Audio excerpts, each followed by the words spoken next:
Bien, bonjour. Bienvenue à ce webinaire sur l'éolien flottant.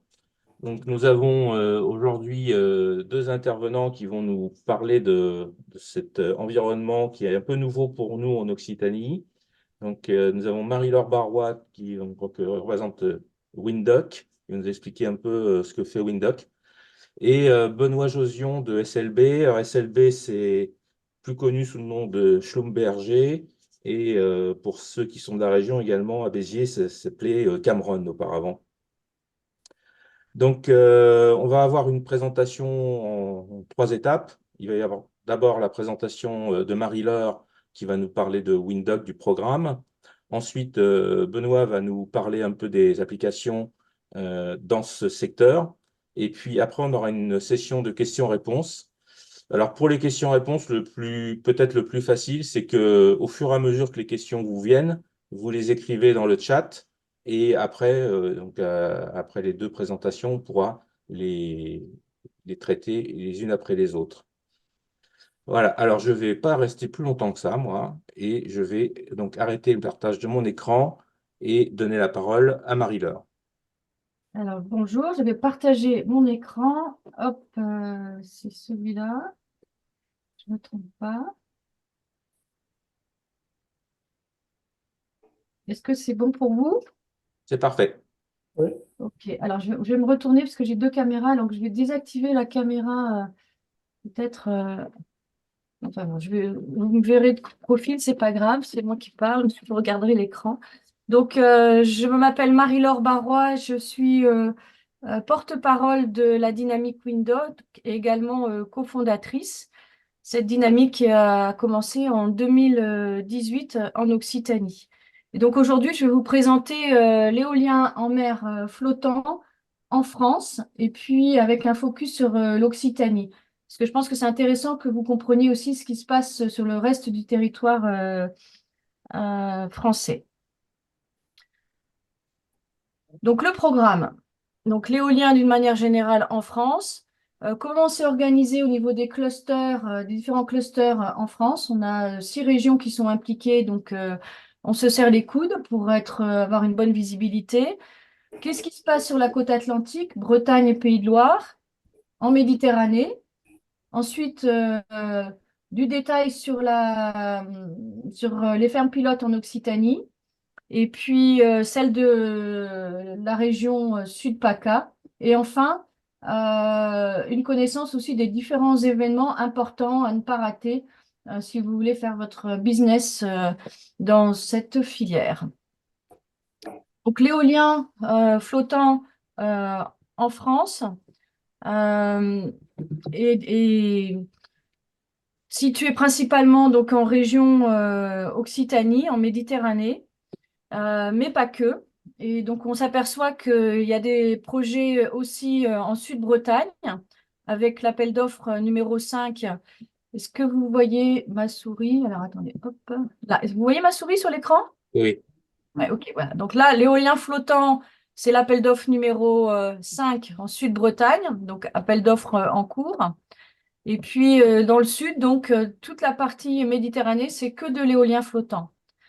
Sachant que le POSEI en France est situé sur la Manche, Nord-Bretagne, et puis sur la côte atlantique, Saint-Nazaire. Donc, on a le premier champ posé avec EDF, et puis après, ben, les champs en cours de construction aussi sur la façade de la Manche. Donc, on a, pour le flottant, on a des fermes pilotes et on a des parcs commerciaux. Donc, deux parcs commerciaux en France, donc Bretagne et Méditerranée.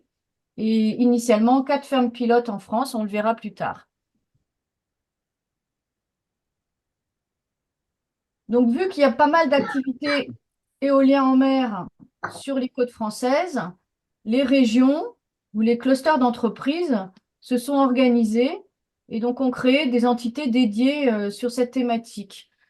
Donc, la Normandie, ça s'appelle Normandie maritime. La Bretagne, c'est Ocean Power qui est avec l'Agence de développement économique de Bretagne. Neopolia, c'est un cluster vraiment que d'entreprises. C'est pas couplé à Solution Co, qui est le développeur, l'Agence de développement économique du Pays de Loire. Idem pour Aquitaine, c'est Aquitaine Boule Énergie, Windhoek et Sudéol. Et en fait, ces 6 clusters se sont réunis ensemble pour avoir une meilleure visibilité à l'international. Et on s'est donné un nom, donc c'est une marque, hein, c'est pas une entité juridique, qui s'appelle France Offshore Renewables.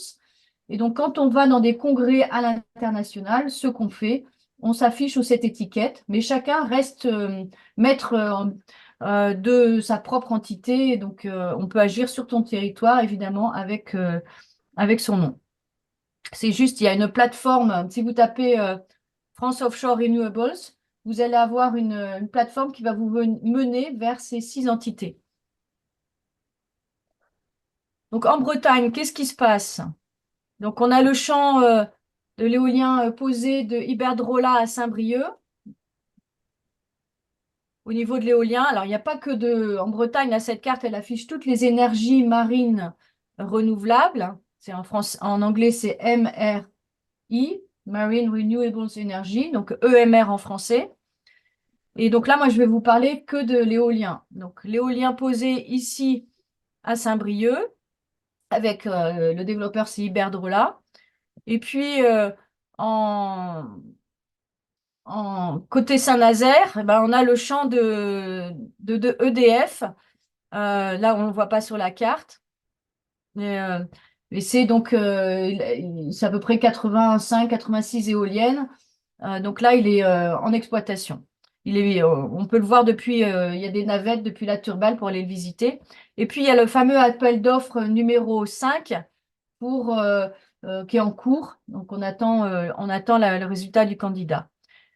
Et comme appui, au niveau des ports, on a le port de Brest pour la construction, le port de Lorient pour la maintenance et le port de Saint-Nazaire aussi pour la construction ou des ports de maintenance opération. Donc, on va le voir sur l'image suivante, pardon.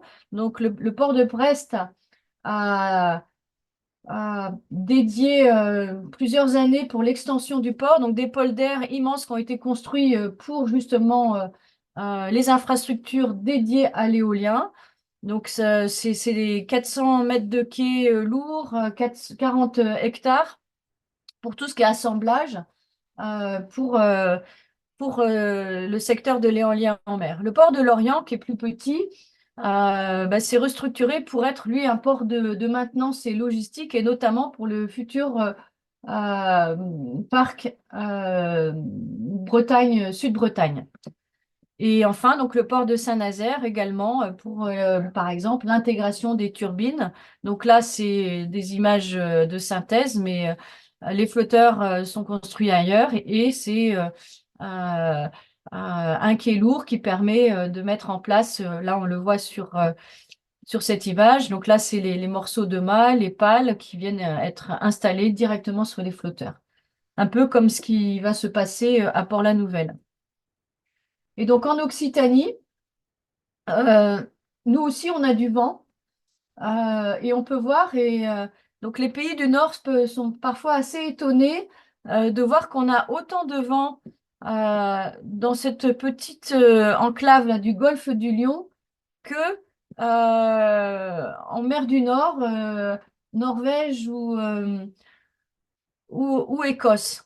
Et donc, c'est vraiment un atout pour le territoire.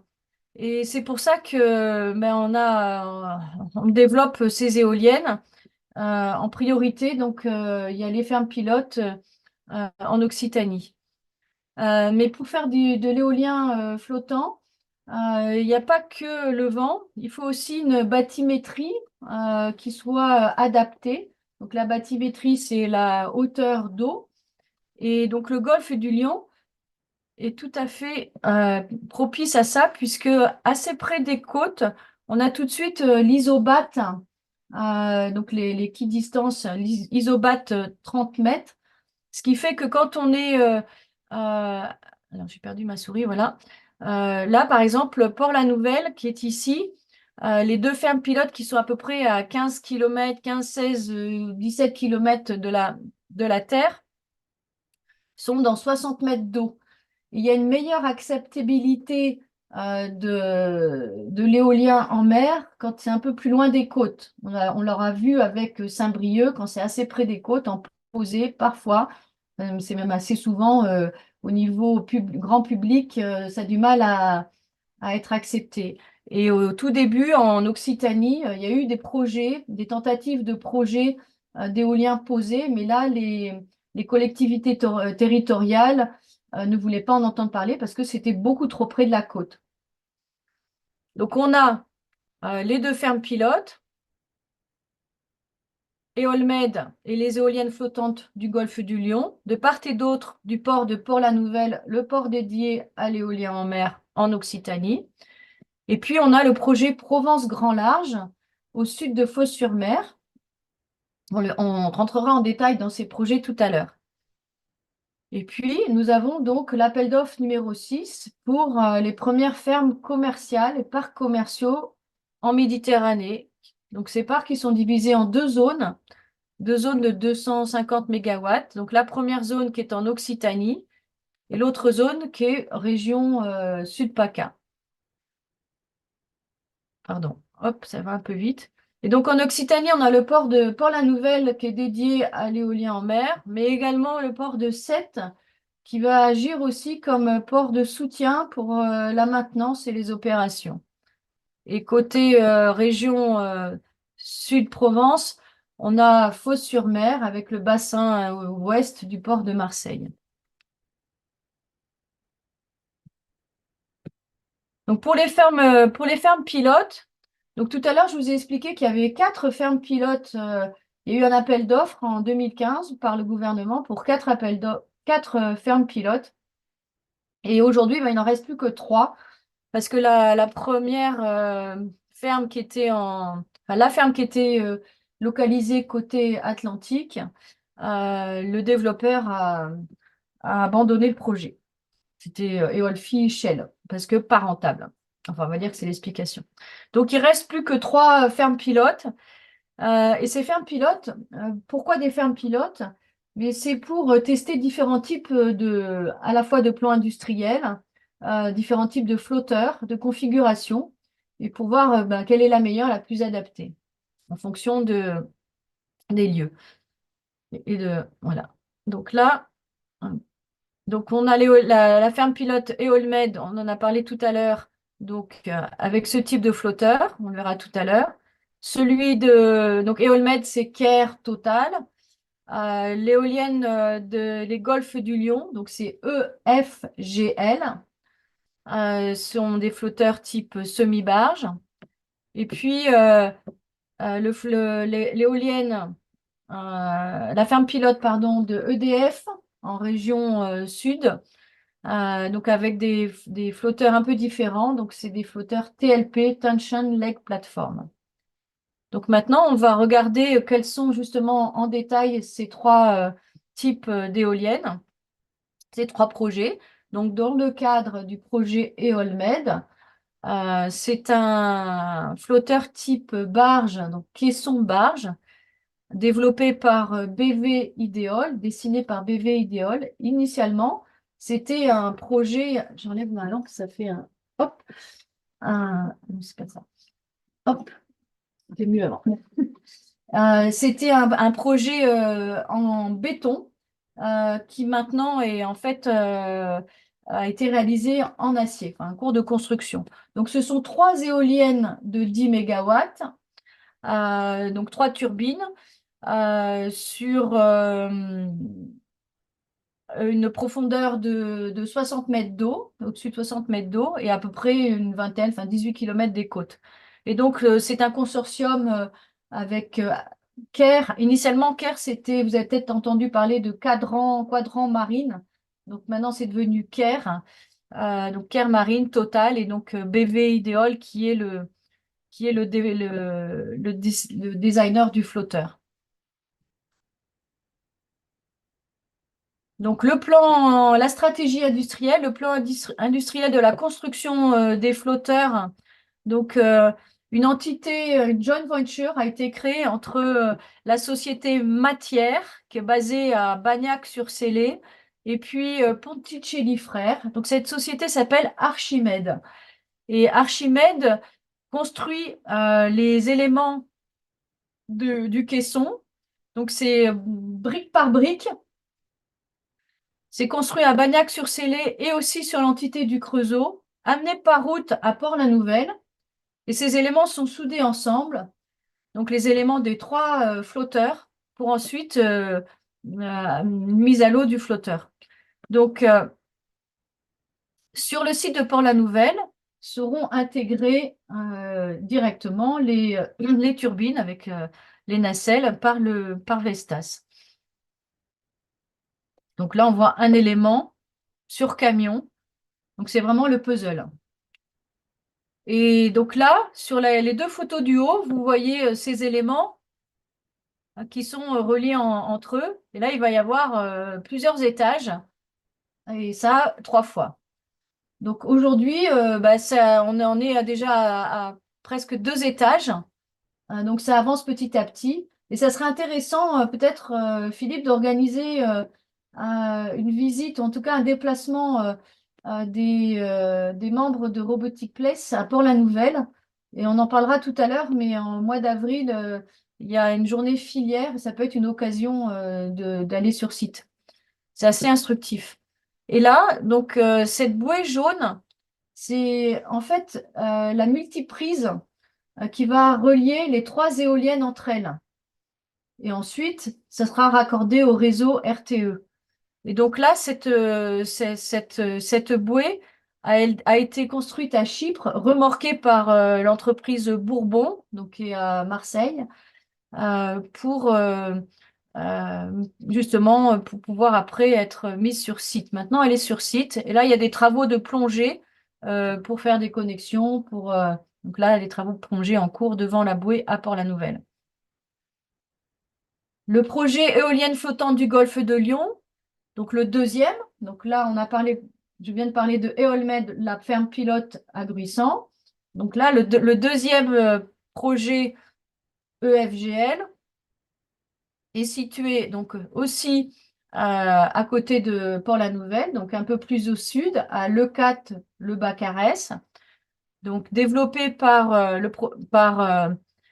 Ocean Winds. Ocean Winds, c'est un consortium entre Engie, initialement Engie Green, et EDPR Renewables, qui est une société portugaise, et financé tout ça par la Caisse des dépôts. Donc, c'est à peu près le même configuration. C'est 3 éoliennes de 10 mégawatts, donc 3 turbines Vestas.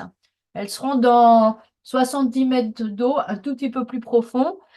Et le flotteur, par contre, c'est un flotteur qui est un semi-submersible. Donc, c'est que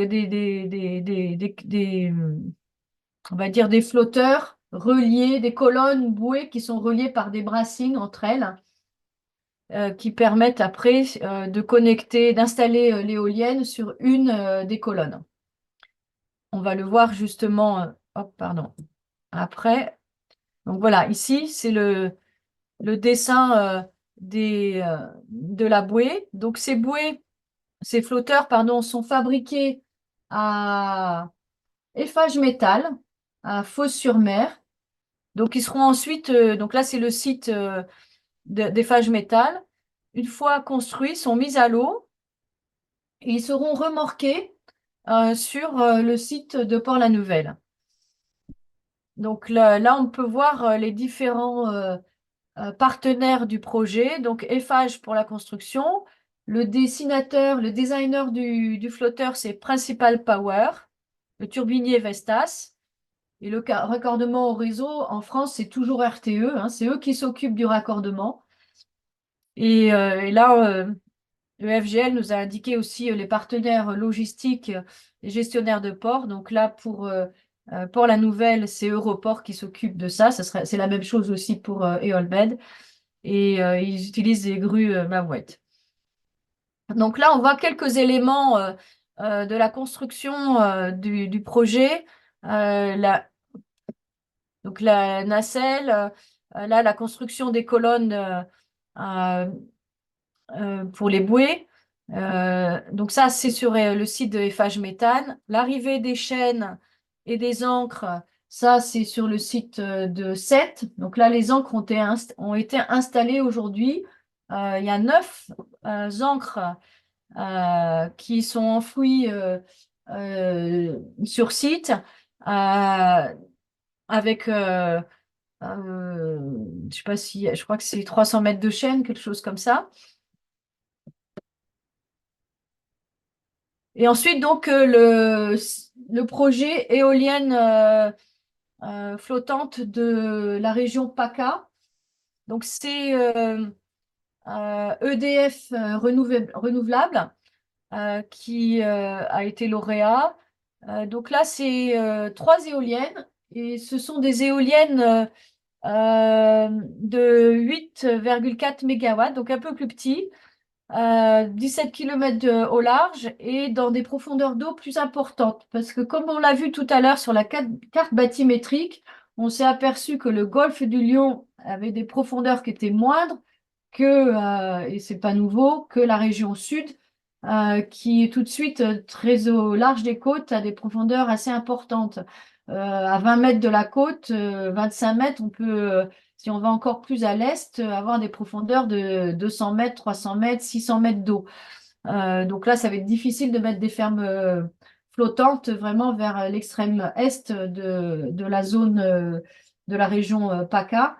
Par contre, le sud de Fos, de Marseille, c'est un peu plus propice aux éoliennes flottantes. Donc, le principe de EDF, c'est donc une TLP, donc Tension Leg Platform. Donc, c'est plateforme à ligne tendue. Et là, on s'aperçoit qu'en fait, sur ces plateformes, il n'y a pas de grande chaîne d'encre de plusieurs centaines de mètres, de lignes d'encre. En fait, c'est repris sur le fond avec des encres à succion. Et donc là, le dessin du flotteur a été réalisé par SBM Offshore, SBM qui est basé à Monaco et qui a une grande expérience de l'offshore dans le secteur pétrolier. Et donc, l'avantage de ce type de plateforme, c'est qu'elle a moins d'emprise au sol, sur le fond de la mer, et du coup, moindre impact sur la pêche à engin type chalut. Euh, alors que pour les deux autres modèles qu'on a vus, il y a des grandes lignes d'encre, donc l'emprise au sol est plus importante et ça peut gêner euh, la pêche avec ce type d'engin. Et donc, ce qui me fait dire qu'avant la mise en place des éoliennes, il y a la concertation avec les pêcheurs, avec une concertation, une commission de façade qui euh, permet justement d'avoir les points de vue de chaque usager de la mer pour voir ce qui est au mieux, ce qui a le moins d'impact possible sur pour les différentes activités. Et donc là, vous pouvez voir là, donc, toutes ces photos, hein, ces crédits photos de chacun des différents développeurs. Et donc là, vous pouvez voir la mise à l'eau du premier flotteur de EDF renouvelable. Et donc là, contrairement aux autres modèles, l'éolienne est au centre de la structure, alors que dans le cas précédent, elle était sur un côté.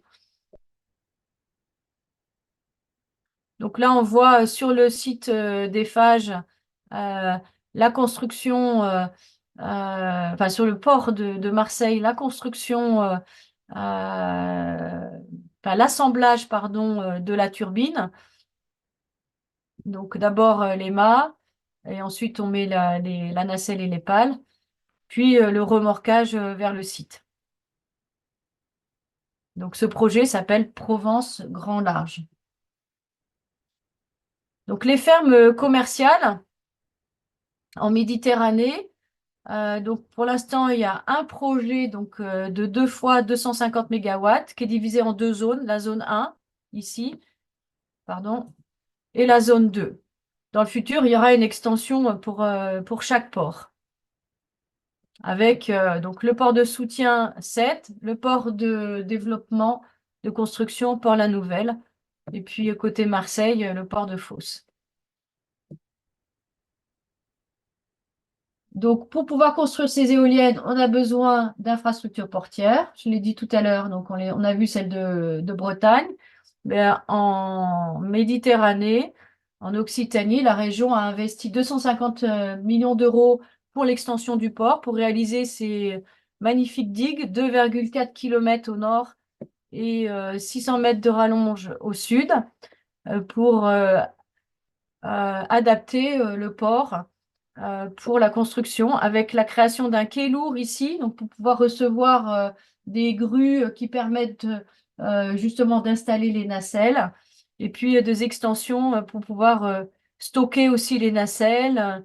On peut stocker aussi, pas les, stocker les flotteurs.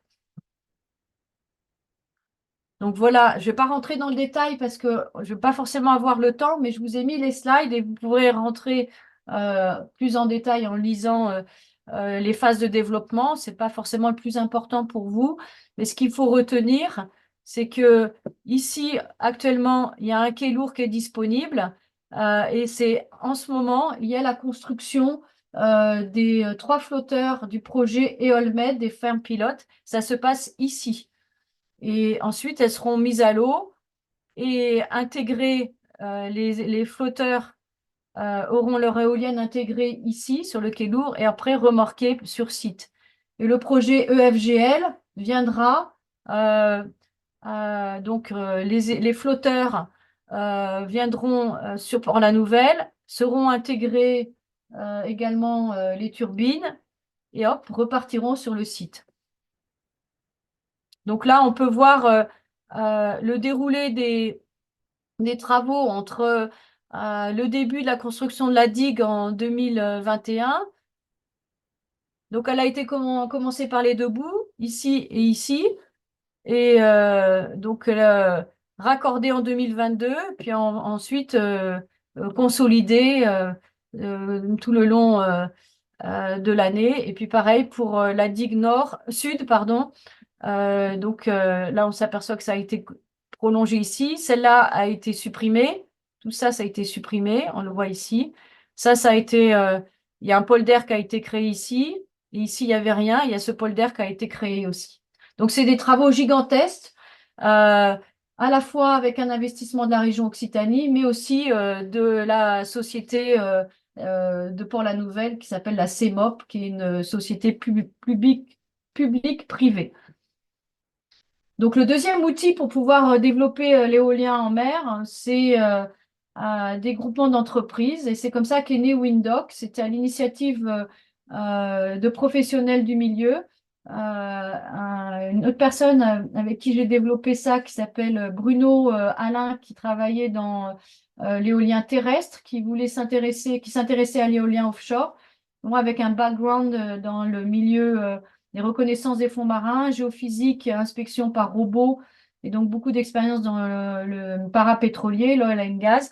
On a décidé, avec l'appui de la région Occitanie, de l'Agence de développement, du pôle mer Méditerranée et d'un groupement d'entreprises, de cluster énergie renouvelable de Sémater, de mettre en place cette dynamique Windoc qui aujourd'hui compte plus de 200 entreprises, des laboratoires de recherche et des écoles d'ingénieurs, des campus de métiers, 25 à peu près.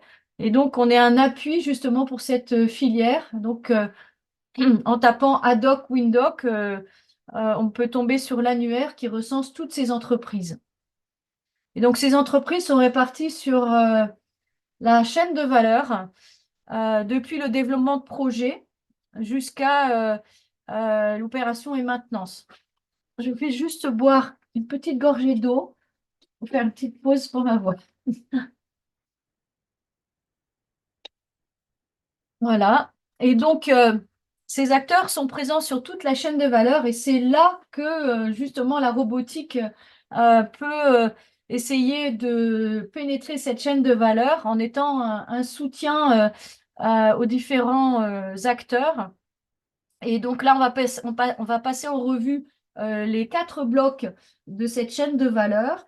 Et sur le premier, donc les projets, alors moi, c'était mon ressenti, hein, peut-être que je n'ai pas assez surligné les différentes thématiques, mais je pense que sur tout ce qui est études géophysiques, caractérisation de sites, collecte de données, la robotique a vraiment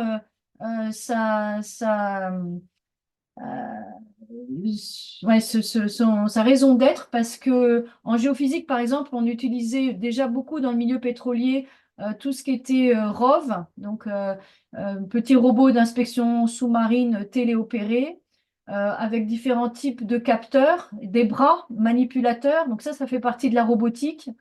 Euh, des AUV, donc c'est les engins autonomes sous-marins avec plein de capteurs pour faire des levées géophysiques, magnétomètres, des caméras, de la bathymétrie multifaisceau. Et puis les USV, donc les Unmanned Surface Vehicle, là aussi pour faire de la mesure géophysique à partir de la surface de mettre aussi à l'eau des petits. Il y avait des projets de mise à l'eau de robots sous-marins à partir d'un USV, mais également des données LIDAR, donc en surface. Donc ça, c'est des projets qu'on peut. Il y a des entreprises françaises qui ont travaillé, hein, comme ex-ECA. Donc on en a parlé l'autre jour avec Philippe. Mais en façade atlantique, il y a une DCNS, Sirena qui travaillait sur ce genre de projet aussi, donc une filiale de des Naval Group. Hein, et donc il y a beaucoup de robotisation possible pour éviter les plongées sous-marines en scaphandrier, quoi. Ensuite, sur la phase fabrication des équipements, je ne l'ai pas surligné, mais les composants aussi devraient l'être, puisqu'il existe des projets aux États-Unis de robots pour la phase finale de la construction des pales, pour le meulage, enlever l'excédent de matière, le ponçage des pales tout ce qui est système de contrôle, un peu comme dans l'aéronautique, avec des drones qui permettent de faire une inspection visuelle des parties extérieures, bah, ça peut être la même chose pour les nacelles. Une fois qu'on a intégré la turbine sur la pale, sur le flotteur, il peut y avoir des contrôles par drone. Euh, tout ce qui est capteur, l'intelligence des objets, enfin les objets connectés aussi, aussi bien en aérien qu'en sous-marin. Donc l'acoustique a un rôle important. Donc il y a des projets aussi, des laboratoires de recherche. Le CNRS travaille sur des projets de capteurs intelligents sous-marins communiquant par acoustique. Donc, comme des réseaux, en gros, un Wi-Fi sous-marin, mais par acoustique sous-marine, par acoustique. Sur la partie construction, donc j'ai un petit peu anticipé, mais la construction et puis l'inspection. Donc, une fois sur site, il va falloir valider pour les assurances la mise en place de l'éolienne, donc la certification. Donc ça peut être pour le remorquage aussi. Quand on va d'un point A à un point B pour remorquer l'éolienne, on doit suivre une route, on doit la mettre en place sur un site bien précis. Donc, il y a des systèmes, des logiciels de navigation qui existent déjà sur le marché, mais peut-être qu'il pourrait y avoir des améliorations à faire, d'avoir des écrans déportés entre les différents remorqueurs. Ça existe déjà dans l'offshore pétrolier. Peut-être que ça peut être aussi appliqué sur tout ce qui est éolien en mer. Euh, et puis les opérations de contrôle, pardon, de maintenance. euh, donc là, bah, le développeur, il a besoin de savoir si son éolienne est en bonne santé, aussi bien sur la partie sous-marine que la partie aérienne. Donc des inspections de toutes les structures sous-marines, que ce soit les ancres, les chaînes, les câbles, Donc, il y a une partie chaîne d'encre, il y a une partie câble en polyester, polyamide, Dynéma, enfin différents produits plastiques, on va dire, en polymère. Il y a l'inspection des caissons. Est-ce que ça a été colonisé par la biodiversité, la protection cathodique? Tout ça, on a besoin de data. Et puis la partie aérienne également, la bonne santé de la superstructure avec des capteurs intelligents. Ça existe déjà sur l'éolien terrestre. Peut-être que vous travaillez déjà dans ce marché, mais ça peut être applicable aussi sur l'éolien en mer. Tout ce qui est aussi capteur pour la surveillance de la vie faune. Alors, il faut savoir c'était en janvier dernier, il y a eu une mise à l'eau des projets d'une bouée bourrée de capteurs qui est sur un des sites de ferme commerciale en Occitanie. Et donc là, il va y avoir du retour peut-être intéressant à analyser sur les différents capteurs mis en place. Donc, capteurs vidéo, acoustique, lidar, météo. Donc, je vais terminer rapidement. Donc, les 200 acteurs plus académiques sont répartis sur tout le territoire d'Occitanie, mais pas que sur la côte, on le voit. Et donc, et vous en faites partie, hein, vous en ferez partie. Donc, il y a un cœur qui gravite autour de Toulouse, puisqu'on a le secteur de l'aéronautique. On a déjà fait des présentations à Aerospace Valley, mais également dans la Mécanique Valley, dans le nord du territoire, vers Figeac, Decazeville, Rodez. Et puis on voit que sur tout le long du littoral, il y a également des acteurs. Donc les événements, bon, pour faire votre commercial, il y a des événements qui sont importants. Donc au niveau régional, on a la journée Windoc, c'est ça qui va arriver prochainement. Donc ce sera début avril. Donc là, si vous voulez rencontrer les acteurs, c'est là qu'il faut venir. Et puis il y a l'incontournable salon Energaia qui cette année donc a lieu tous les ans au mois de décembre. Cette année, il y a eu plus de 17 000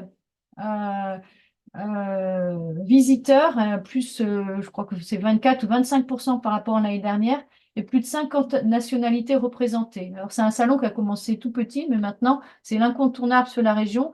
Et c'est pas que l'éolien, il y a différentes thématiques aussi. Il y a le PV, enfin le photovoltaïque, le photovoltaïque flottant, l'éolien terrestre, etc. Donc c'est des marchés aussi qui peuvent vous intéresser. Il y a le salon du littoral qui est un peu plus petit, et en France, donc les deux gros salons au niveau national, c'est Floating Offshore, Floating Offshore Conference, euh, Technical Conference, et puis Synergie. Et donc à Marseille cette année pour Faute et Synergie à Nantes, côté Atlantique. Prochainement, donc à Bilbao, au mois de mars, on a le salon Win Europe. Et puis enfin, à l'international, avec Windoc, on a signé des partenariats avec les Norvégiens, avec les Écossais, avec les Pays-Bas. On discute avec les Danois, avec la Catalogne. Et donc, on va sur ces salons, on est représenté, on intervient. Et donc là, les salons sur la Norvège et Haugesund avec Floating Wind Days. En Écosse, c'est Floating Offshore Wind. Et puis Offshore Exhibition Energy Conference à Amsterdam. Donc, ça, si ça vous intéresse, on peut vous mettre en contact avec les organisateurs. Donc voilà, les contacts pour Windoc et Adoc, donc Julien Siglar et puis moi-même. Et en annexe, donc je ne vais pas m'attarder, mais vous les aurez, c'est quels sont les différents types d'éoliennes posées et flottantes. Parce que là, sinon, je mange le temps. Les différences entre une éolienne flottante et une éolienne posée. Et puis, la course au gigantisme. Donc là, on s'aperçoit qu'aujourd'hui, là, 15 mégawatts en 2024, c'est la norme pour les turbines de l'éolien en mer. Donc, je laisse la parole à Benoît. J'étais un peu longue, mais j'avais beaucoup de choses à dire. Merci Marie-Laure. Bonjour tout le monde.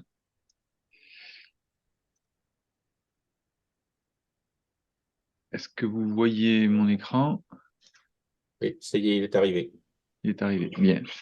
Donc, alors, on avait reçu Monsieur Roussel et quelques-uns de vos collègues il y a quelques jours, semaines, sur le site à Béziers. Et donc, dans la continuité de ce qu'on avait échangé et pour compléter la vue très globale de l'ensemble des activités en France qu'a donné Marie-Laure, je peux juste vous partager donc la façon dont notre entreprise souhaite essaye de participer à cette industrie et pour vous montrer peut-être des cas d'application en termes de robotique qu'on a envisagé sur la ligne de production qu'on veut mettre en place. Donc, quand on parle du site de Béziers, donc que vous connaissiez peut-être, comme le disait Monsieur Roussel en introduction, anciennement par le nom Cameron, qui était le nom du groupe qui nous hébergeait depuis plus de 60 ans. Ensuite, par le nom Schlumberger, qui est l'entreprise qui nous a racheté en 2016. L'ensemble du groupe Cameron a été racheté par Schlumberger en 2016. Et l'identité du groupe Schlumberger a changé l'an dernier pour se transformer de Schlumberger à SLB, qui est qu'une contraction du mot. Ça ne change pas l'entreprise, ça a changé l'identité du groupe et son ouverture vers l'ensemble des secteurs énergétiques au-delà de la simple activité oil and gas qu'on avait précédemment. Donc, quand on parle de l'usine de Béziers, on parle de 3 sites. La photo de gauche, c'est l'usine de fabrication, pour en parler, située à Béziers, environ 10 hectares. Un magasin qui est à Vindre, un village à côté, proche de l'autoroute pour les questions logistiques, et un bâtiment et une zone extérieure en Boraquet, dans le port de Sète, qui nous permet d'avoir un lien direct avec les façades maritimes et la logistique.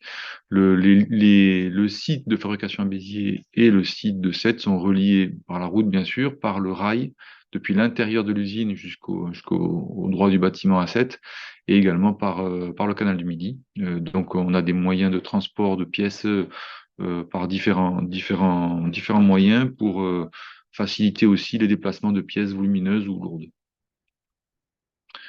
Donc nous, on n'est pas un acteur reconnu de l'éolien, on est un acteur reconnu pour l'oil and gas. Donc là, c'était une image juste pour vous montrer des produits fabriqués sur le site, juste pour imager et introduire le propos. Donc notre habitude à nous, elle est de fabriquer des équipements mécaniques de grosse taille, complexes, qui vont dans des environnements contraignants, en offshore quasiment systématiquement.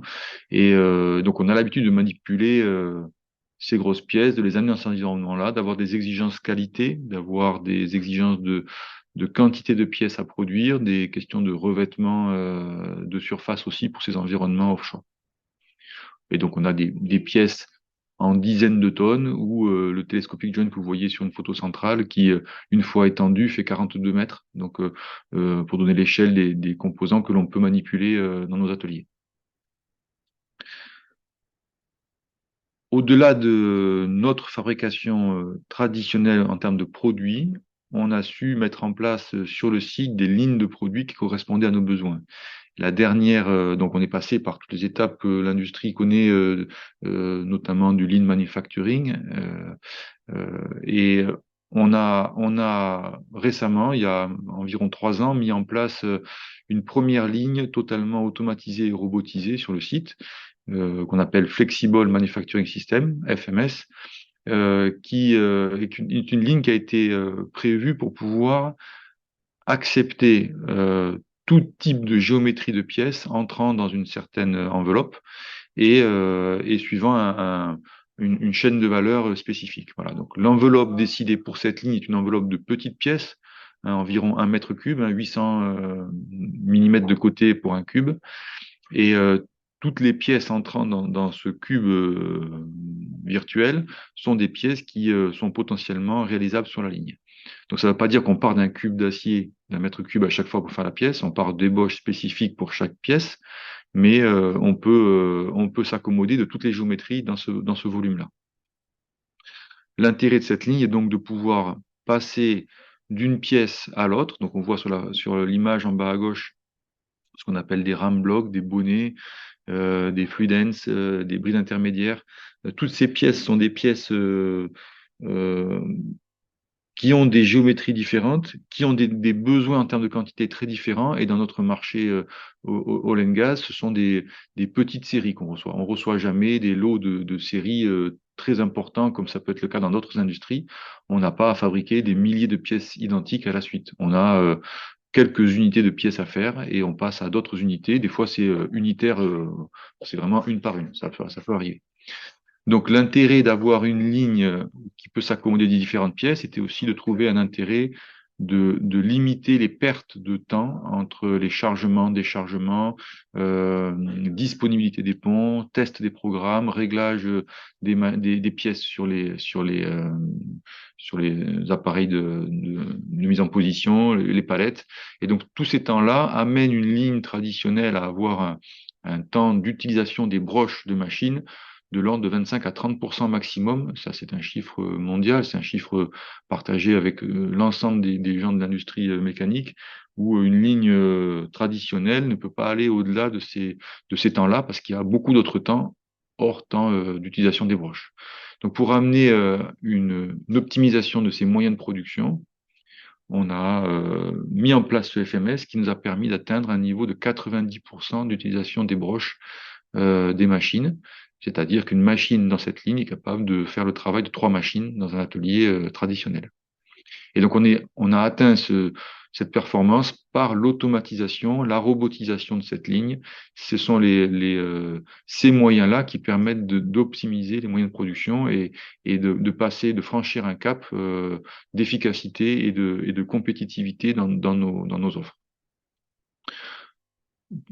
Pour être très, très direct dans mon propos, toutes les offres de l'industrie, on va dire, de l'Europe, de l'Ouest Europe, tous les pays ont connu une désindustrialisation ces dernières dizaines d'années, du fait de la concurrence et de la compétitivité des offres qu'on pouvait avoir en comparaison avec des pays qui offraient avec les mêmes machines que ce qu'on utilisait, mais des taux horaires beaucoup plus bas que les nôtres, du fait des conditions sociales différentes dans ces pays-là.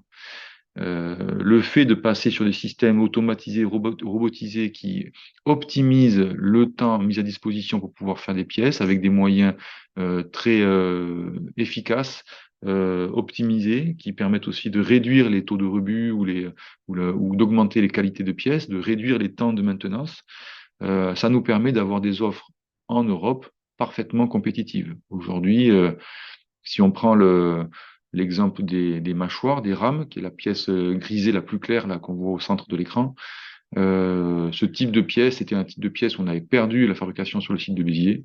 On a, depuis l'installation de cette ligne, récupéré 100% du marché mondial de fabrication de ces pièces, en offrant des pièces à un prix 25% moins cher que le fournisseur le moins cher que l'on avait il y a 3 ans, et qui se situait sans trop de surprise en Chine.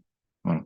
Donc aujourd'hui, on sait faire des pièces dans un marché très compétitif avec des lignes automatisées en France, et c'est bien l'objet de notre démonstration avec cette ligne. Alors, par contre, cette ligne, elle est destinée à des petites pièces, voilà, des pièces qui rentrent dans un volume de 1 mètre cube. Et ce que j'ai pas cité, c'est le chiffre qui est au centre de l'écran, plus de 100 pièces en production. Cette même ligne est capable aujourd'hui de prendre 100 ou 110 références différentes, de géométries différentes, sans perdre d'efficacité, en passant d'une pièce A à la pièce B, à la pièce C, etc. Donc ça, c'est quelques photos pour imager cette ligne. Donc on voit en haut une vue globale un petit peu écrasée, déformée, parce qu'elle est en panoramique, mais qui va donc de la gauche vers les stations de chargement, une partie intermédiaire où on trouve les stations robotisées de traitement par induction, de débavurage, de contrôle CMM dimensionnel, et de machines à laver pour dégraissage. Et sur la partie du fond du bâtiment à droite, les centres d'usinage. Donc on a 5 centres d'usinage identiques Mazak, qu'on voit un peu sur la photo du milieu à gauche. Donc on a fait le choix dans cette ligne-là, dans cette chaîne de valeur-là, d'avoir 5 centres identiques. Mais en fait, le principe de la ligne est un principe. Et donc ensuite, on y met les stations que l'on veut à l'intérieur en fonction des besoins.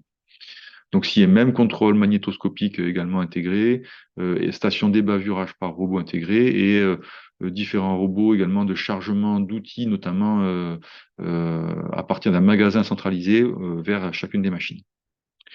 Et bien entendu, un pilotage digital de l'ensemble de cette ligne pour en assurer une efficacité et une optimisation aussi industrielle.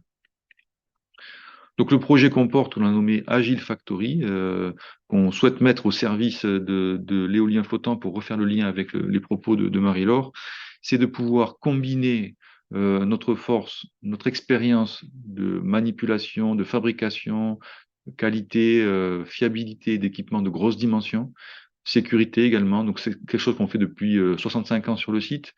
Et même au-delà, le site a une centaine d'années. Donc, avant d'être un site oil and gas, on faisait des équipements pour les voies ferrées, pour les expéditions polaires aussi, donc sur le site. Donc, fabriquer des gros équipements, c'est notre capacité, on est reconnu pour ça dans l'industrie oil and gas mondiale. Hein. Les produits que l'on fait sont fabriqués qu'ici, dans notre groupe. Il n'y a pas d'autres sites dans le monde, malgré l'emprise mondiale dans tous les pays du monde. Notre site est reconnu pour ces pièces-là, pour cette capacité-là. Et la partie basse, en partie bleutée plus claire, notre reconnaissance aussi de la mise en place de lignes robotisées. Donc on a mis en place cette ligne à travers un intégrateur. Donc le design est de notre fait. Par contre, l'intégration physique et numérique a été faite par Fastems, qui est intégrateur avec une reconnaissance mondiale et qui a qualifié notre ligne de classe mondiale et qui vient faire son événement annuel cette année en 2024 en avril sur le site à Béziers avec ses clients étrangers des États-Unis, du Canada, du Danemark qui vont venir visiter la ligne de Béziers pour voir le niveau d'efficacité qu'on a réussi à y mettre, arriver à un seuil de plus de 90% d'utilisation des broches machines et c'est un niveau de classe mondiale. Donc le projet comporte Agile Factory, il est bien de combiner cette capacité de faire des grosses pièces à cette connaissance de la mise en place de lignes robotisées pour faire une ligne robotisée, un FMS de grosses pièces au service des besoins d'autres industries que celles que l'on maîtrise aujourd'hui de l'oil and gas, et en particulier celle de l'éolien flottant. Donc le projet qu'on porte, c'est bien celui-là, et que l'on porte dans un territoire, dans un écosystème autour de l'initiative Eden, d'écosystème durable et énergie naturelle, qui tâche d'anticiper les moyens en foncier, en innovation, en compétences et en ressources humaines, en infrastructures, au travers d'attractivité de l'industrie et des projets pour attirer aussi des personnes, parce que l'ensemble de ces projets ne se feront pas sans une arrivée massive de gens aussi sur notre territoire pour participer à ces projets ou d'engagement des jeunes générations dans les entreprises de ce secteur pour développer ces projets. Hein. Même si on parle de projets, vous savez certainement mieux que moi, comment le commentaire qu'on reçoit souvent lorsqu'on parle de robotique et d'automatisation, beaucoup de gens essayent d'opposer le robot à l'homme. C'est pas du tout le cas. Encore une fois, vous le savez bien mieux que moi. Les robots, il faut les concevoir, il faut les entretenir, il faut les programmer, il faut les maintenir, il faut définir et modifier les lignes de production. Donc, ça nécessite beaucoup de personnel humain et on aura besoin donc d'attirer ces talents avec les bonnes compétences dans des projets innovants dans lesquels on pourra structurer avec le territoire les institutions locales, régionales, nationales autour de ces projets pour prévoir les terrains, les infrastructures associées. Donc ce projet, on le porte conjointement avec les services de la région et de l'État. Le marché de l'éolien flottant, Marie-Laure en a parlé en France, mais si on regarde sur la façade méditerranéenne, de quelle manière il se projette aussi. Donc les chiffres qui étaient avancés d'ici à 2030 étaient déjà des engagements de plus de 10 gigas d'éolien flottant en Méditerranée d'ici à 2030, en prenant les projets français, espagnols, italiens et Grèce également en développement. Ce chiffre a été revu récemment. J'ai vu passer le rapport de l'Organisation méditerranéenne de l'énergie et du climat, qui regroupe tous les pays du bassin méditerranéen et qui consolide un peu tous les besoins. À l'horizon 2035, il est envisagé 24 gigawatts d'éolien en Méditerranée. 24 gigawatts, c'est l'ordre de grandeur d'un réacteur nucléaire traditionnel, c'est 1 gigawatt. C'est à peu près comme si on mettait 24 réacteurs nucléaires en Méditerranée. Et donc, par rapport à ces besoins-là, aujourd'hui, l'industrie se projette sur une phase où il y a encore des pilotes, des démonstrateurs. Marie-Laure a parlé des 3 fermes pilotes. Il y a aussi des sites de démonstration en Atlantique, en Méditerranée, qui aussi continuent à développer des technologies. Donc, les technologies aujourd'hui, pour les démonstrateurs, on va parler de 6, 8 ou 10 mégawatts sur les fermes pilotes. Lorsque les fermes commerciales se projettent dans des ordres de grandeur de 15 à 20 mégawatts, encore une fois, Marie-Laure a montré cette échelle de taille d'éolienne qui est envisagée. Mais une ferme commerciale, c'est 500 mégas, 1 giga. Aujourd'hui, les fermes françaises de 250 auront des extensions de 500 mégawatts à venir. Donc, l'ordre de grandeur d'une ferme commerciale aujourd'hui, c'est plutôt 500 mégawatts à 1 giga. Et si on regardait ne serait-ce que les 10 gigawatts confirmés pour le marché européen d'ici à 2030, ça projette une quantité de turbines monumentale. Et donc, si on essaye de projeter en prenant un exemple unique d'une seule pièce, les connecteurs d'amarrage, il y en a 4, 6, 8 par éolienne. Ça veut dire que pour 10 gigas, il y en a plusieurs milliers fabriqués. Voilà. Et 2030, c'est pas si loin que ça.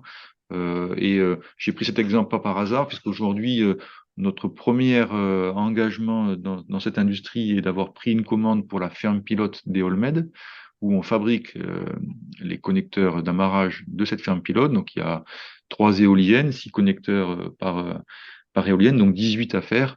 Ces 18 connecteurs représentent 3000 heures de travail.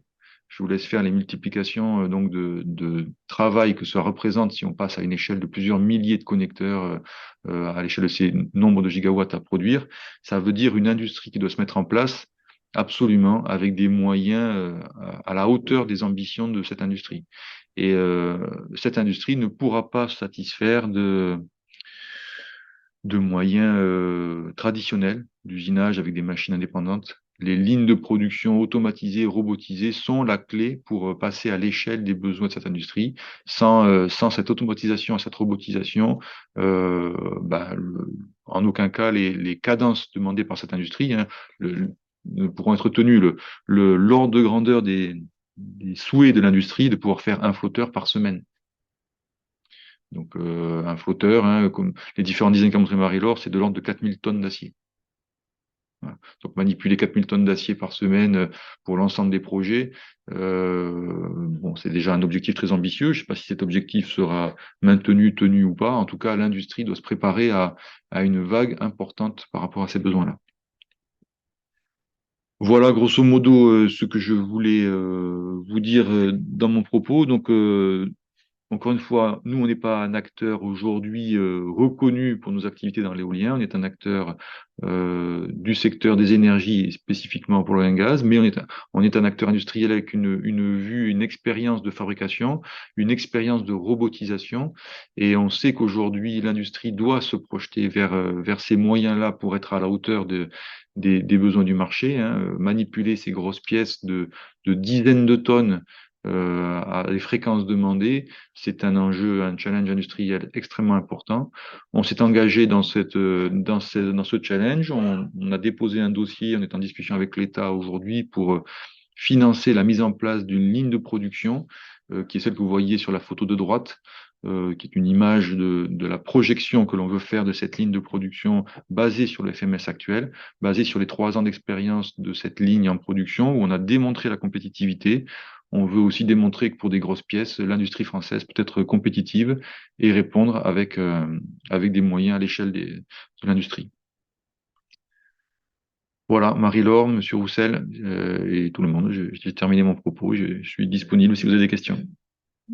Voilà, moi je voudrais juste rajouter que SLB est soutenu par la région et suivi par l'Agence de développement Occitanie, et donc était vraiment un acteur majeur pour la filière. Et il y a aussi d'autres acteurs qui sont déjà dans la robotique, c'est surtout des drones les drones comme les sociétés Diodon, Windler, Tidav, Donecle. Ça, c'est pour l'aérien. Et puis en subsea, on a une société de robotique qui s'appelle Forcy. Donc tous ces acteurs peuvent contribuer et vous aussi, ce serait bien de mieux vous connaître pour savoir où est-ce que vous pouvez vous positionner sur la chaîne de valeur. Vous avez peut-être des questions. Ouais, moi, je voudrais éventuellement donc peut-être commencer initier les questions. J'ai noté pendant la présentation, il y a plusieurs fermes pilotes qui sont lancées avec des modèles de flotteurs différents. Est-ce que à terme, l'objectif, c'est d'identifier le type de flotteur le plus efficace ou de toute façon, chacun développera sa ferme avec ses propres, enfin, oui, sa ferme de production avec ses propres flotteurs? Alors, c'est une bonne question. Initialement, c'était ça, mais vu le temps entre la sortie de l'appel d'offres 2015 pour les fermes pilotes et la phase de construction et mise en service qui sera en fin 2024-2025, alors qu'il y a déjà les appels d'offres commerciaux qui sont sortis, il n'y aura pas forcément le temps d'avoir un retour d'expérience. Donc, les développeurs font mieux avec les designers de flotteurs. Et il faut savoir que là, il y a 3 flotteurs donc, qui sont testés en Méditerranée, mais que au niveau international, il y a plus de 100 modèles de design, enfin, 100 modèles de flotteurs, plus ou moins farfelus, plus ou moins facilement constructibles. Donc, des challenges pour les industriels. Et donc, là, les nouveautés sur les flotteurs, c'est des flotteurs qui vont être facilement, rapidement constructibles avec le moins de matériaux possible, légers, et avec une éolienne la plus importante possible, quoi. Donc, c'est un défi à relever. Donc, on ne sait pas, en fait. C'est difficile de répondre à cette question. Et pour compléter ta réponse, Marie-Laure, c'est aussi pour cette raison que l'on a axé notre projet sur la flexibilité, puisque il n'est pas possible aujourd'hui de prédire les choix qui seront faits pour les prochaines fermes commerciales, ni ceux qui seront faits dans quelques années. Donc, prévoir un outil industriel qui serait spécifique à un produit serait probablement une erreur parce que l'industrie va évoluer, va se rationaliser à partir de ces 100 designs vers quelques-uns, mais il n'y en aura jamais un seul. Il y en aura toujours plusieurs. Et donc, il faut pouvoir être capable de répondre aux besoins d'un des projets, puis du projet suivant qui sera des produits différents. D'accord. Voilà, et puis il y a voilà, moi, pour avoir discuté avec des entreprises qui réalisent les soudures des différents éléments, des fois les éléments arrivent en module sur le port et ensuite il faut les assembler. Donc, moins il y a de soudure à faire, plus ça sera rapide. Donc, si on veut, comme l'expliquait Benoît, avoir un flotteur par semaine, il faut optimiser les tâches et les minimiser surtout. Et donc, si on a des soudures à faire dans des angles aigus, les systèmes automatiques de soudure ne pourront pas y aller. Donc, plus c'est facile, plus ça ira vite. Et donc, il y a de la robotisation aussi possible pour les soudures. Ça existe déjà. Par exemple, les colonnes, enfin des fondations d'éoliens posées aux Pays-Bas, il y a une grosse entreprise qui s'appelle Sif Offshore. Ce sont des anneaux qui font 7 à 8 mètres de diamètre, qui arrivent donc par section, qu'il faut souder entre elles. Donc là, il y a des robots manipulés par homme, et donc avec une soudure extérieure. Après, le robot rentre à l'intérieur de la colonne, soudure à l'extérieur, et puis on additionne comme ça pour faire des tubes de 70 mètres de long. Donc, c'est rapide. Ils ont très bien fait leur chaîne de production, là. Oui, on a un de nos adhérents d'ailleurs qui fournit ce genre de solution. Et ben voilà. Ouais, très bien. On a du coup dans le panel Robotics Space des gens qui sont capables d'intervenir sur plusieurs niveaux sur le développement de l'éolien flottant. Et comment, d'un point de vue commercial, on peut nous bénéficier au maximum de ce marché? Comment est-ce qu'on peut l'aborder? Comment est-ce que nos adhérents peuvent bénéficier, se faire connaître? Le salon Energaia, si on doit choisir, parce qu'on peut pas, on pourra pas être sur tous les événements. Est-ce que c'est l'événement le plus important?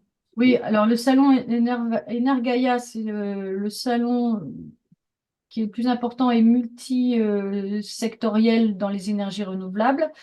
Mais je dirais que la journée Windoc, c'est pas mal aussi.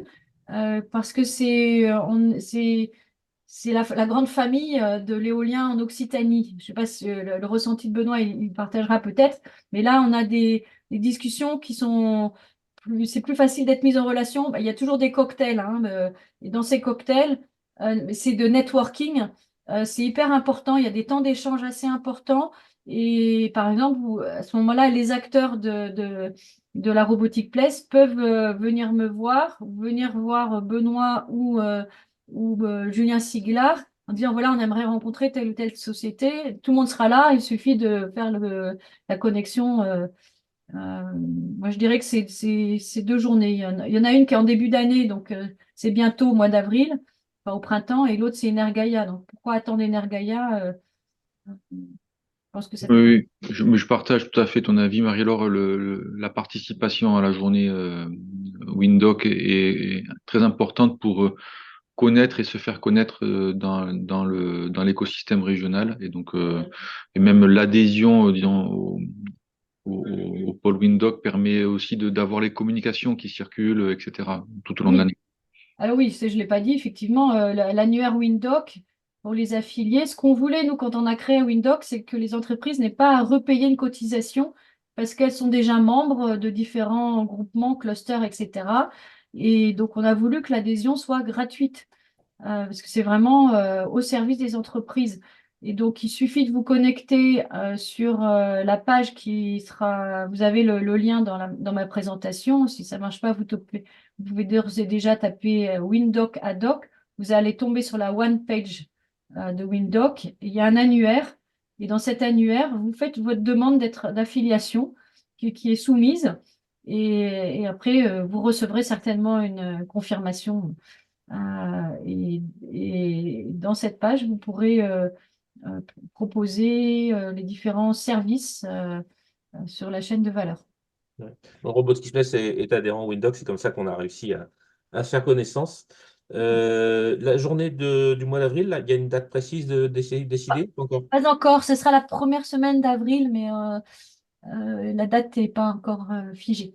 En général, ça pour la nouvelle. Mais, je Hmm. pense que ce sera pour la nouvelle aussi. Donc ça, Et, on attend d'avoir- et ce rendez-vous sera vraiment centré sur l'éolien flottant. Ah oui, Parce que quand on parle de Energaia, on y était, nous, et c'est quand même beaucoup de photovoltaïque, hein. Il y avait 80% de photovoltaïque et quelques gros de l'éolien, mais qui n'étaient pas là pour rechercher des partenariats avec du local, quoi, hein. oui, mais c'est parce que vous Se n'étiez pas. présenter, hein. Ouais.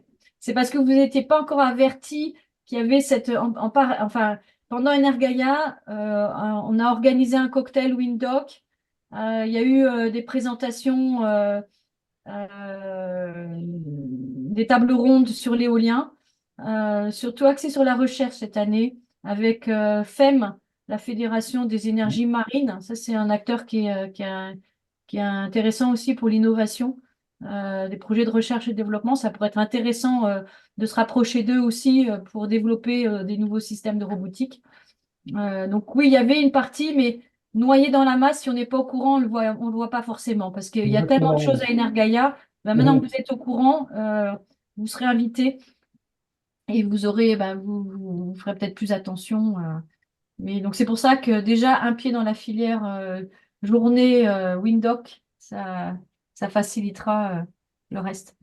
Oui, puisque ça sera vraiment centré sur l'éolien, quoi, en fait, flottant. Oui, D'accord, ok. Parce que sinon, c'est parti et on voit beaucoup de choses et c'est dur de faire la part des choses au fur et à mesure, hein, dans ces salons. ah mais oui, oui, si on n'est pas, si on ne sait pas, c'est effectivement c'est compliqué, ouais. C'est compliqué. Donc là, il faut peut-être, il pourrait y avoir un accompagnement. Enfin, je pourrais en discuter avec Philippe si c'est possible, j'en sais rien. Donc on verra. Mm.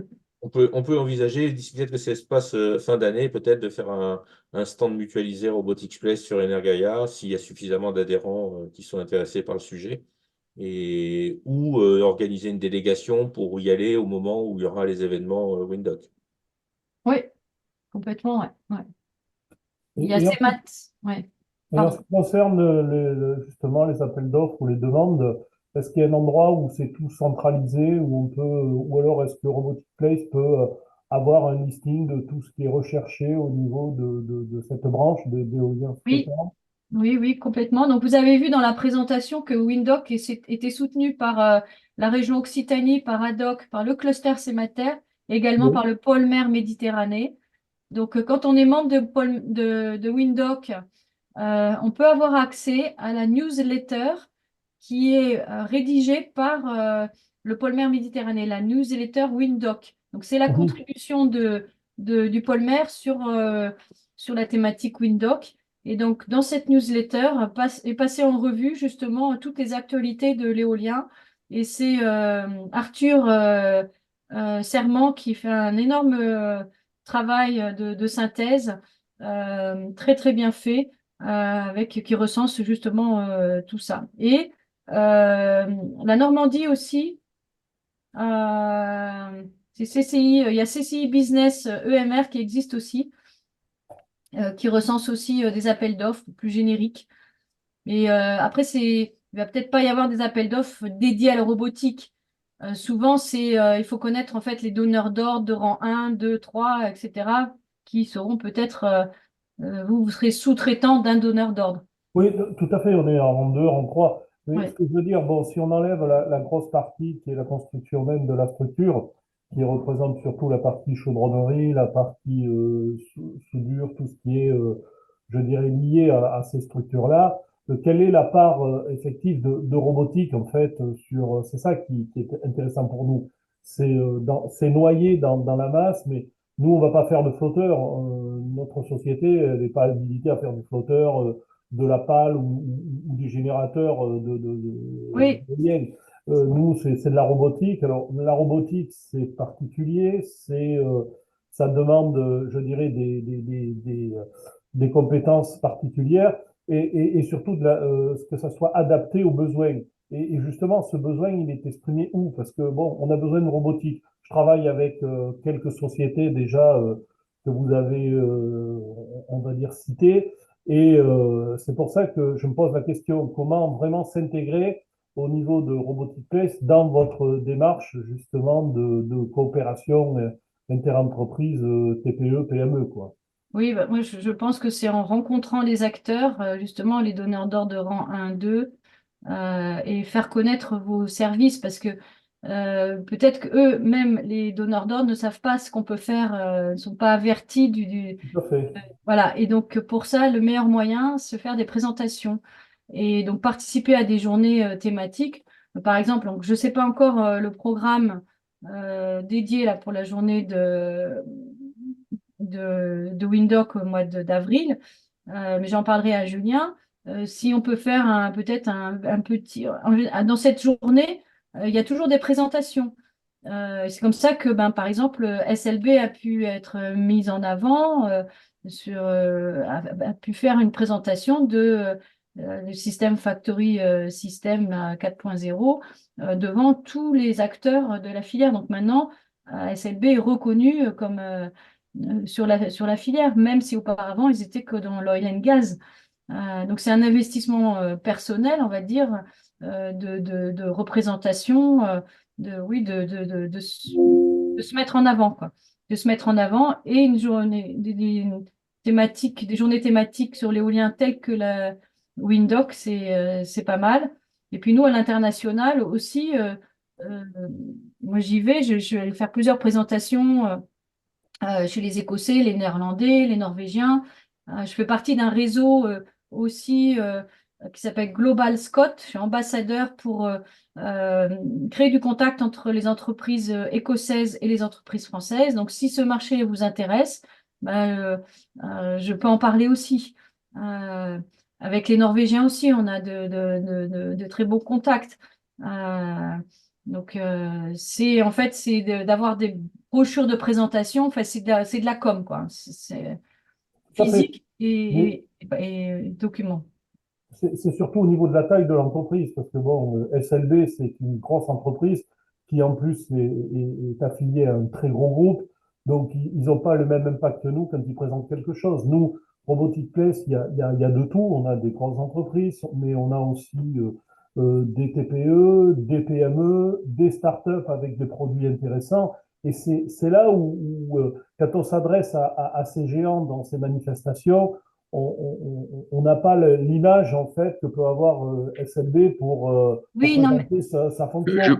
je pense Euh, que sur ce point, je pense que c'est bien, à mon avis, l'objet du groupement que vous avez Robotic Place, c'est-à-dire en parlant au nom de Robotic Place avec l'ensemble des compétences, vous représentez pas chacun une petite ou une moyenne entreprise, vous représentez un pôle de compétences très Tout à fait. global. Et c'est à ce titre que c'est intéressant, je pense, de se présenter, pas au nom individuel de chaque société, mais au nom du groupement Robotic Place, comme le font aujourd'hui un groupement de sous-traitants de fabrication mécanique ou industrielle qu'on a sur le Biterrois, qui chacun d'entre eux sont des petites PME, mais qui se sont regroupés et qui passent un message qui était présent à Energaia d'ailleurs, hein, ITS ITS Fusion. Fusion, ouais, voilà. Vous avez créé un pôle ITS Fusion, au nom d'ITS Fusion. Après, autour de ce pôle, chaque société participative avait la possibilité d'avoir des discussions avec les clients potentiels, mais ils sont reconnus sous le nom ITS Fusion.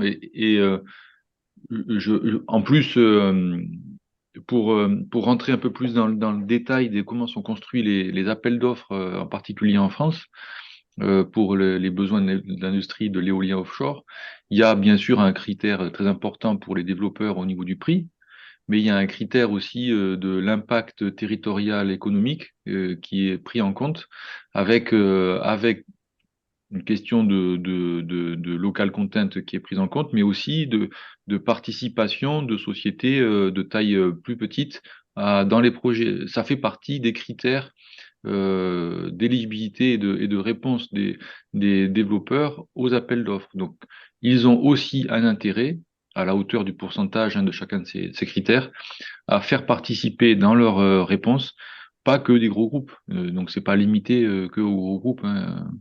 Je pense que c'est ouvert à toute taille d'entreprise. Absolument, ouais. Je confirme, Benoît, les propos de Benoît.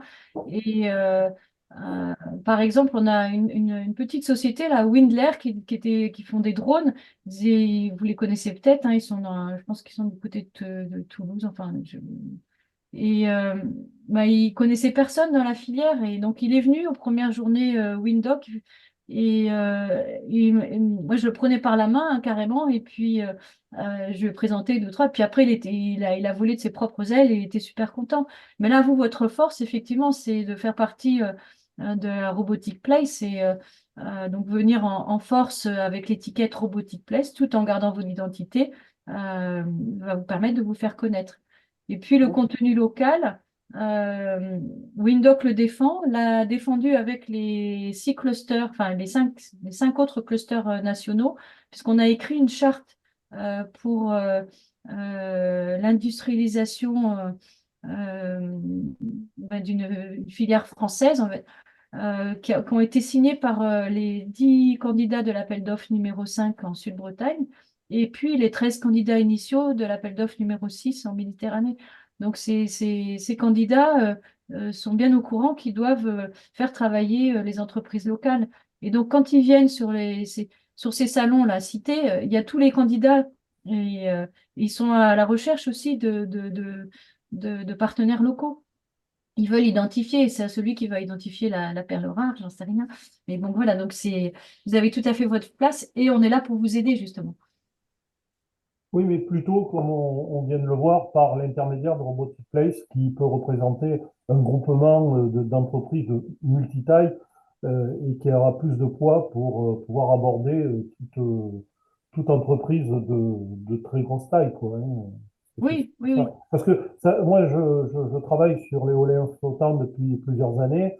Je suis ces projets et c'est vrai que c'est assez dur de pouvoir justement rentrer dans ce domaine, hein. SLB du temps de Cameron, je travaille avec eux, donc ça remonte à quelques années, etc. Mais ce sont des très grosses entreprises et pour les suivre, c'est difficile, quoi, hein, de temps en temps. Et ben voilà, là, c'est une occasion. Vous avez Ouais. Benoît Josion, pas en face de vous, mais de Et l'autre côté de l'écran. je vais faire le parallèle, Monsieur Robert. On a les mêmes, les mêmes questionnement que vous, hein, je vous rassure. Le site SLB de Béziers, c'est un site de fabrication mécanique. Donc on a, nous, une compétence en fabrication mécanique. Voilà, c'est notre métier. On sait faire de la soudure, de l'usinage, du contrôle dimensionnel, de la peinture, avec des lignes de production. Mais ça répond pas à l'ensemble des besoins des développeurs qui ont des besoins dans l'éolien flottant. Ça répond à une toute petite partie. Et si on les aborde qu'avec cet angle-là, des fois, on les intéresse pas. Donc, Mhm. on a été obligé de compiler, de faire notre travail aussi interne, de se dire, alors bon, c'est peut-être plus facile parce que c'est le même nom, c'est SLB, ok, mais on a d'autres sites en France. Un site à Montpellier qui fait beaucoup de digital. On a un site en région parisienne qui fait du développement de capteurs et du monitoring pour des besoins oil and gas, mais qui peut le faire pour d'autres moyens. On a un site en Bretagne qui fait de la vulcanisation d'élastomères sur acier. On a un site en Picardie qui fait des câbles. Et donc, les premières fois où on a échangé avec le monde de l'éolien flottant, on s'est présenté avec l'étiquette de SLB France, dans laquelle il y a une multi-compétence, dont la nôtre, qui est celle qu'on voulait mettre enfin, en évidence de fabrication mécanique, mais on discute. Maintenant qu'on a pris des contacts et on a un premier orteil, on va dire, dans le domaine, on continue nos échanges, pas plus tard qu'hier, sur des sujets qui sont liés à nos autres sites et pas forcément ce qu'on a à faire nous sur le site de Béziers, mais c'était aussi un des moyens de le faire. Donc je pense que Robotic Place, au sens de tout l'aspect de robotique qui, à mon avis, est vital, capital pour cette industrie, parce qu'elle ne se fera pas, que ce soit dans la fabrication des composants, ni même dans l'opération en mer, ni même dans les installations portuaires, sans des moyens automatisés, robotisés. Les cadences demandées, c'est impossible on n'aura pas une armée d'employés, comme c'est le cas sur des yards en Corée ou autres, qu'on a pu connaître dans le monde oil and gas. On n'aura pas ça en Europe, c'est pas possible. Et ni en termes sécurité, ni en termes sociaux, c'est pas comme ça que ça va se passer.